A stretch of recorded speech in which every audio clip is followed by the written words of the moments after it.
السلام علیکم ورحمۃ اللہ وبرکاتہ۔ مصیبت اور پریشانی ہماری زندگی کا حصہ ہے۔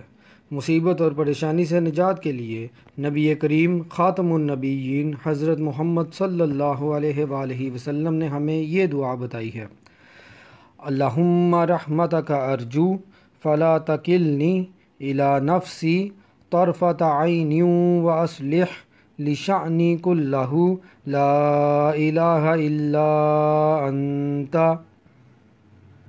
اس کا ترجمہ ہے: اے اللہ، میں تیری رحمت ہی کی امید رکھتا ہوں، پس تو آنکھ جھپکنے کے برابر بھی مجھے میرے اپنے نفس کے سپرد نہ کرنا، اور میرے لیے میرے سب کام سنوار دے، تیرے سوا کوئی معبود نہیں۔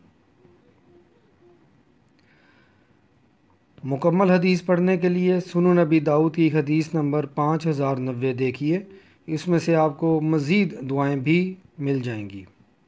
جزاکم اللہ خیرہ۔ السلام علیکم ورحمۃ اللہ وبرکاتہ۔